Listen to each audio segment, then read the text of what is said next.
Imagine yourself deep in the woods, miles from anyone. The wind howls, the trees creak, and then you hear something move. Park rangers live this reality every night, and some of their encounters are beyond terrifying. Tonight I have stories that will make you rethink ever stepping into the woods alone. Hello, night owls. I am Dusky Nights, and I bring you real-life horror stories that will help you sleep, or maybe keep you awake. But before we start, tell me in the comments, where are you watching from, and what time is it right now? Also, do not forget to like this video and subscribe to the channel. The late nights on the job never really bothered me. In fact, they were one of my favorite parts of being a park ranger. Hanging around late at night with just a few of my fellow rangers in the middle of the woods, it was just like huddling around a campfire while you told stories. Except we were indoors around a fireplace. It was the middle of spring, but it had been cold lately, so while the afternoons were pleasant, the nights had been chilly, which was why we were all inside, gathered around a fire while on the clock. The ranger station was beyond comfortable with a fire, so I was contently sitting in one of the many leather couches facing it. We were all midway through a shift, and like many nights on the job, it was quiet. So we got to talking about nothing in particular. There's nothing like the natural flow of an unplanned conversation. Outside, the evening had slowly given way to night, and the darkness had settled upon the woods with its usual silent thoroughness. The area may be a park during the day, but at night it was the woods. Parks inherently sound fun and bring one-to-mind cookouts, whereas the woods has an inherently spooky vibe.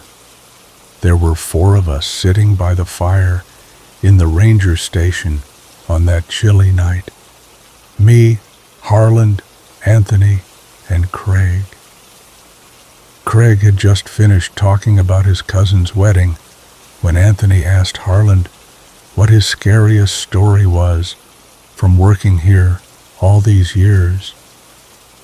Usually Harland just chuckled and said he'd heard some crazy things over the years, but not this time. This time, he sat there quietly for a moment before he said, "The Witch of Blackthorn Creek." That was when we all went completely still. If we were just like people, huddled around a campfire, Harland was the one in charge of building the fire. He was the ranger we always deferred to. He'd been on the job long enough to have earned that right.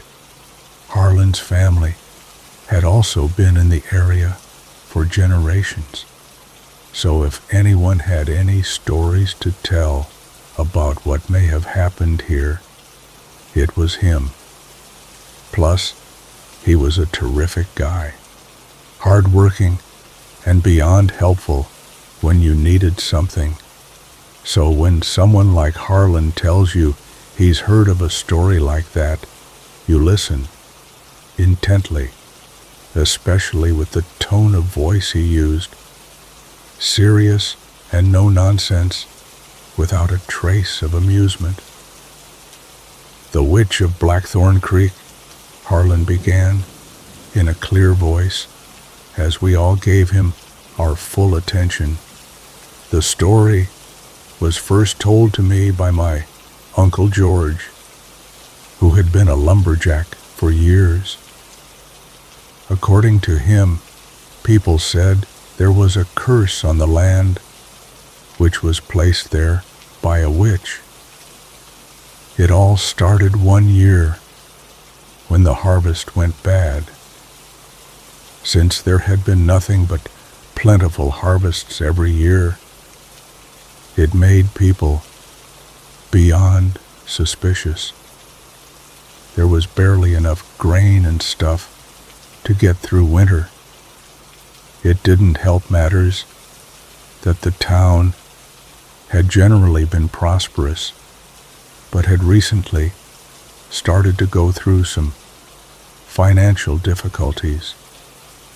Then, numerous bits of misfortune happened within the community over the years.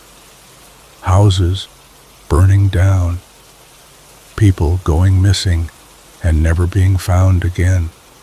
Periodically, there would be something odd left lying around near where someone had vanished. Creepy things like weird-looking dolls made from wood that never failed to rattle people. There wasn't anyone around who people thought was capable of anything like this. And since one of the families in town had experienced something like this before in a different town many years ago, they suspected there was some kind of curse put on them. Especially after a few people who kept track of all the strange events realized all of them took place on a full moon. Harland took a sip of his coffee before he continued. It all came to a head when there was a terrible accident at the town lumber mill. A fire that no one could figure out how it started. Several employees died, and many others were badly injured. And the lumber mill, which was one of the biggest employers around, closed. That was when the paranoia that had been lingering under the surface boiled over. So when some people from town found an abandoned cottage in the woods near Blackthorn Creek with weird symbols written on the walls and the floor, they grabbed their torches, set the place on fire, and watched it burn. According to the crowd, the cabin took forever to burn, much longer than the people thought possible. But once it did finally burn down, they took the ashes and buried them deep in the woods and didn't mark the location, hoping that would be the end of it. And for a while, that seemed to be the case. But every once in a while, something would happen that would make people in town look over their shoulders. Nothing major, a bit of bad luck in the form of an injury, or some suspicious noises outside the house after dark, and perhaps some scratch marks on the door or the wall. But ever since then, people would be very careful what they did, especially if there was a full moon. Then he paused for a moment to look at the fire, which was crackling pleasantly in the fireplace. I couldn't tell you how old I was when I first heard the story, but I remember exactly how I felt. Confused because the story, although creepy and entertaining, didn't quite make sense to me, and I said something to Uncle George about that, and he laughed. Then he said he agreed that the story was long on atmosphere and short on believability. That's when he got serious. Told me that although the story was a bit of fiction, he never doubted that it came from somewhere, and there was indeed something going on out in the woods. Then he added that it didn't matter how old I was, where I was, who I was with, or what was going on. If I got a terrible feeling, I should listen to it. And I've listened to every feeling I've gotten since then. It's never served me wrong. He looked around at us, slowly taking us all in. I've never quite believed that story, but I will be the last person to deny that in all the years I've been out here, I've felt things on occasion, things that made the hair stand up on the back of my neck, and on even fewer occasions, I've seen things, fleeting glances at things that I wasn't sure I saw. But there was one time when I not only felt something, I heard something. The air in the ranger station was completely still. I briefly glanced at my colleagues as Harlan said this, and they met my glance, and I could see they were just as gripped by the story as I was. It was about 30 years ago, Harlan explained. I was just starting out as a park ranger. This was back in the early 90s when technology and life in general was very different from today. I'd grown up out in nature, and I'd seen plenty of scary movies, and more importantly, I'd grown up hearing countless spooky stories about what may or may not have been lurking outside. So, I wasn't exactly sheltered, but there are some things you're never truly prepared to experience. The fire in the fireplace popped in the grate, but we were so absorbed in Harlan's story we barely noticed. There was plenty of wood in the fire, so we didn't have to worry about that for a while. It was early November. Halloween had just ended, which made everyone sad because I remember that year was a particularly fun one. Darkness seemed to be arriving earlier and earlier, so I was barely halfway through my shift when the sun went down. I remember it had been raining almost every day, so the days were all gray and cloudy, and the nights were damp with plenty of fog. But that particular morning was dry. All the leaves that had clung to the trees had been scattered by the winds and rain, so they lay there on the grass, all damp and torn. My job on that particular day was to go around raking them up so they didn't completely cover the trails and paths that people walked on. The chill in the air was that chill only late fall can bring, the dampness that seems to soak into your skin and never let go.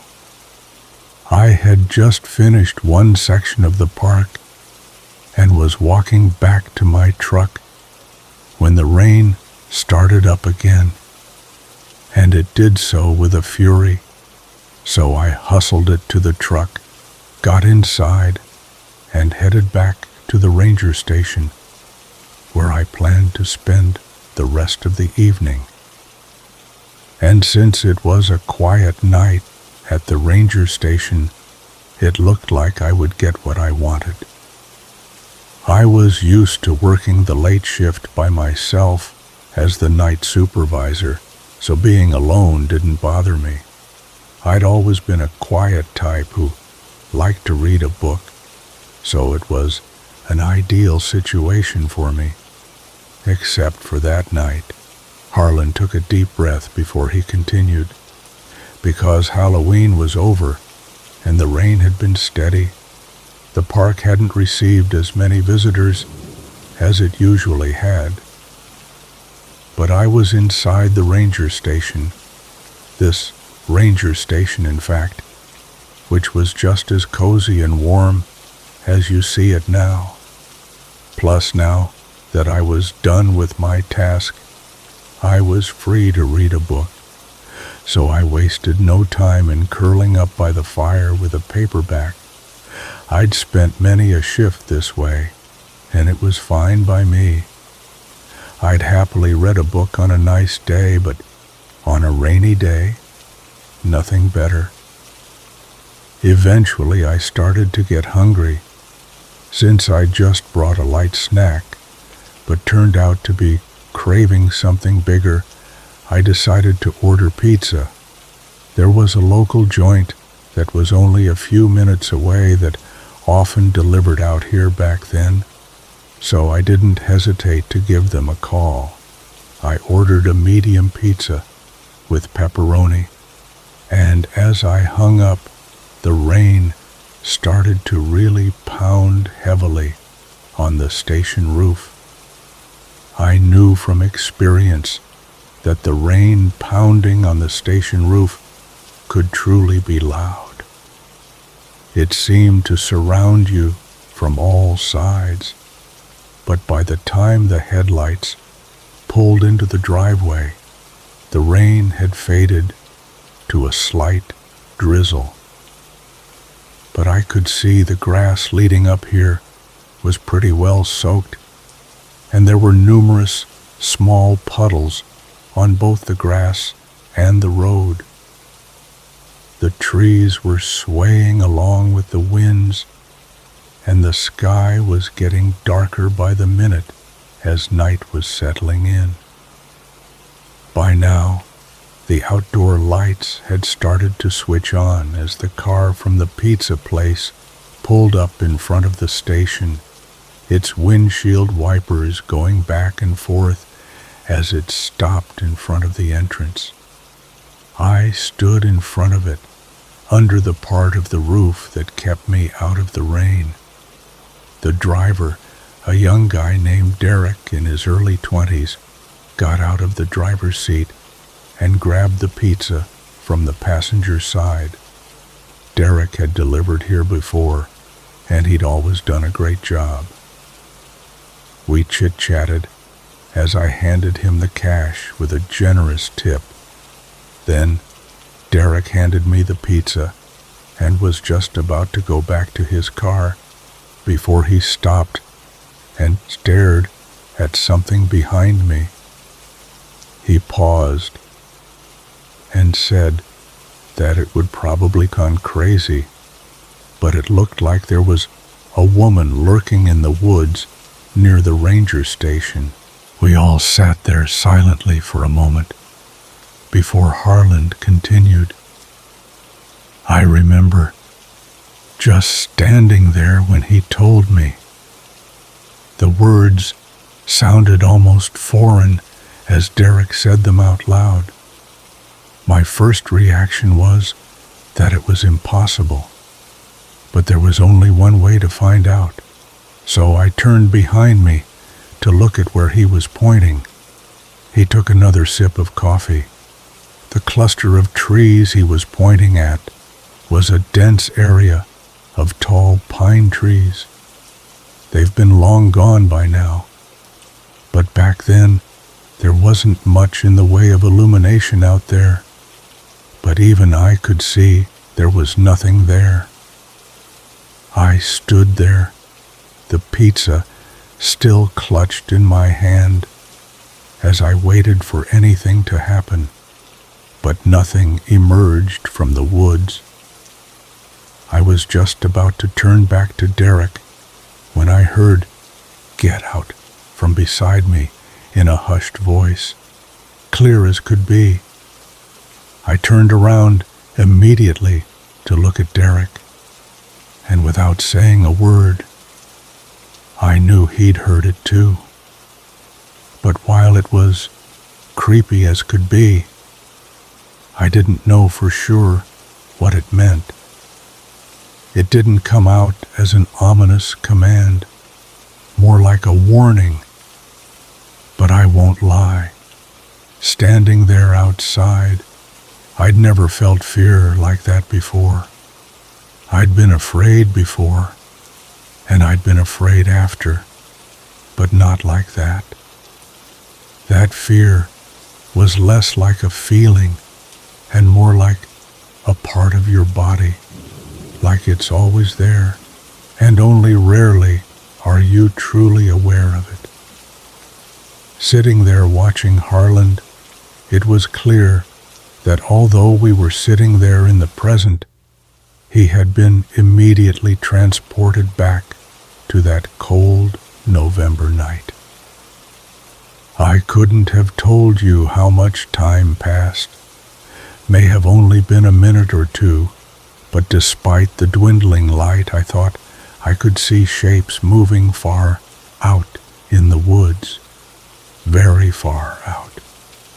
After a moment, you couldn't see anything at all. Then Harlan's voice became quieter.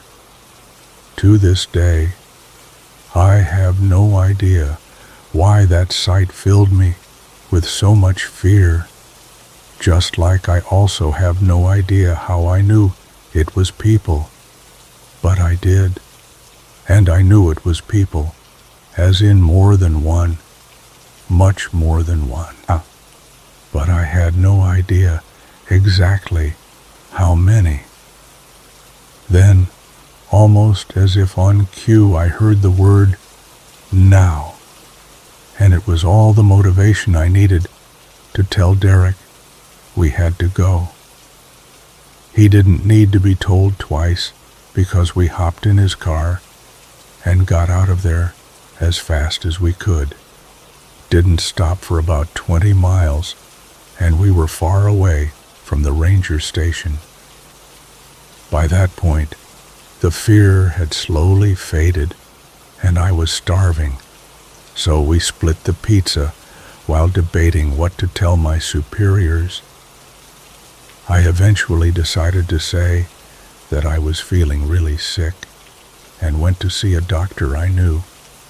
Harlan chuckled, but it didn't take long for me to realize my excuse for leaving would be completely forgotten. Because after I left, the ranger station had been broken into by a group of people. The security camera we had at the time saw all 6 of them, dressed from head to toe in black, break right through the front door. Just crashed right through it. Then, minutes later, they came back out without taking anything and vanished into the trees. The cops thoroughly searched the area, but found nothing.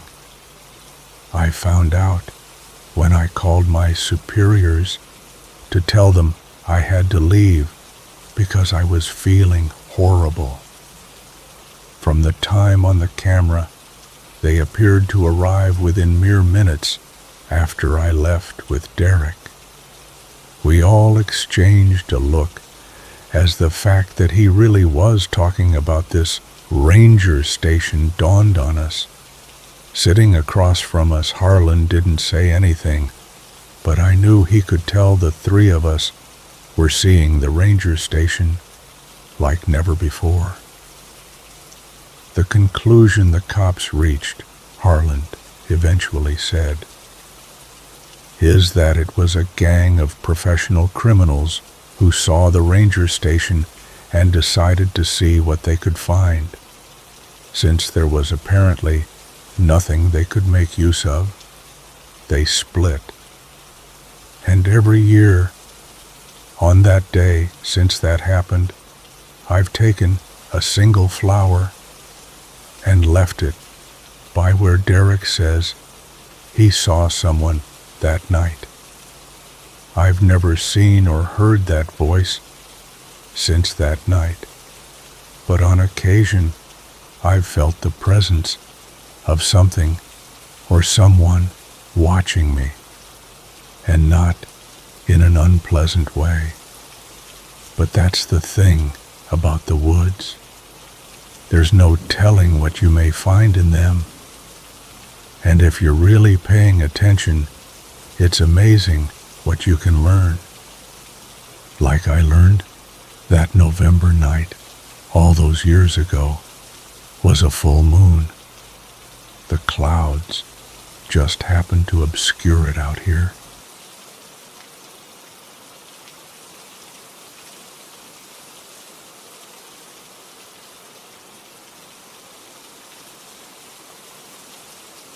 In 2016, My boyfriend, now my husband, and I embarked on a camping trip in the remote eastern Pennsylvania wilderness. The location was intentionally isolated, lacking cell service, designated campsites, and even a proper road, creating a profound sense of solitude. Initially, this silence was appealing, but that feeling quickly dissipated. Our arrival was soon interrupted by the sight of a woman standing beside her truck, its hood raised, parked just off the road. My boyfriend, typically a helpful individual, hesitated to stop. Sensing something amiss, he simply murmured that something felt off about her. I glanced back and noticed she wasn't looking at us with an expression of hope for assistance, but rather with a knowing gaze, as if she anticipated our arrival. We continued driving.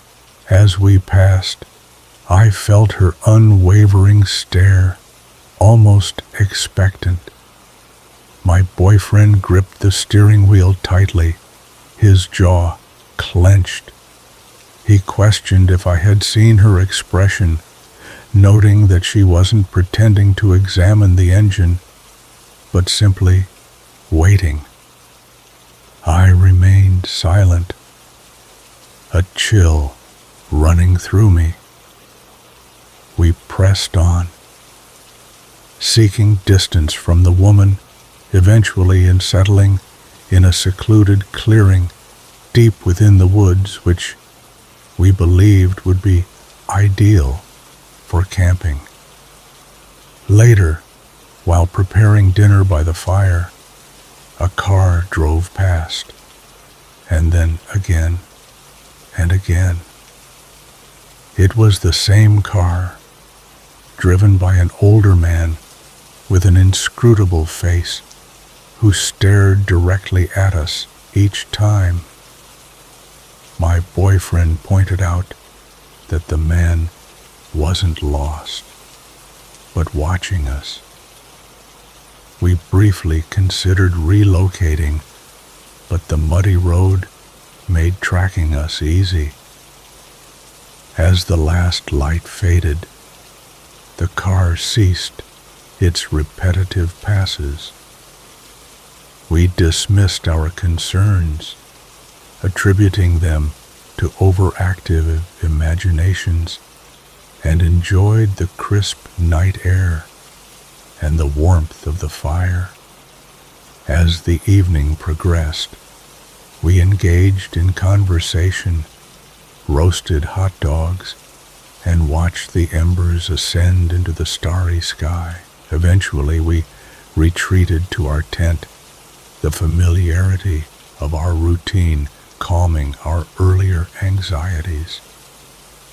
At 3 a.m., we were abruptly awakened by a loud, mechanical, grinding sound.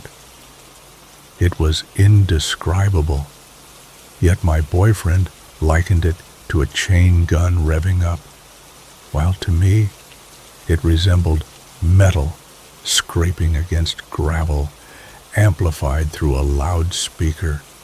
The sound repeated, accompanied by a deep, guttural vibration, as if something massive was stirring beneath the earth.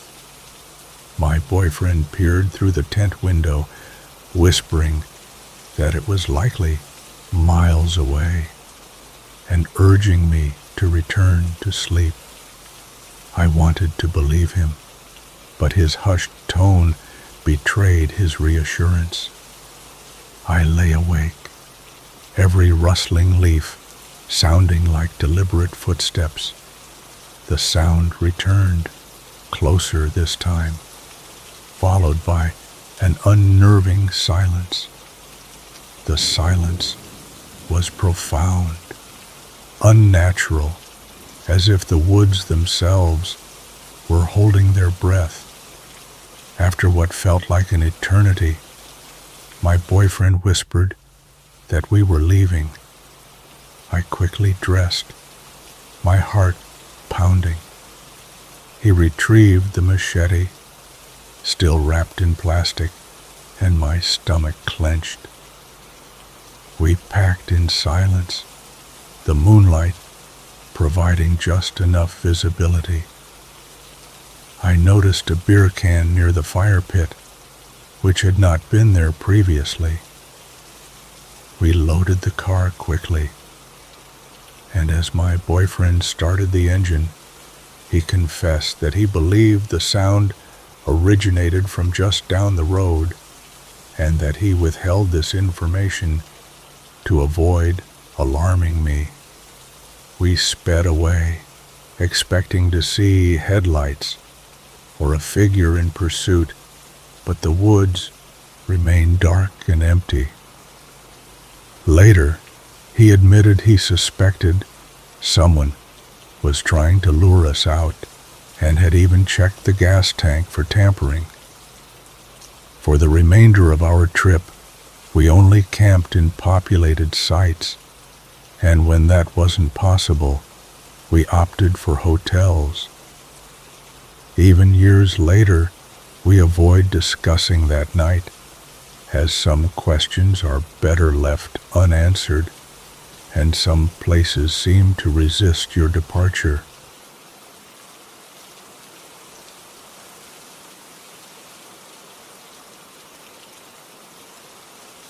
A close friend from my college days, a geology major who later became a park ranger in the southeastern U.S., once shared a story that has stayed with me for years.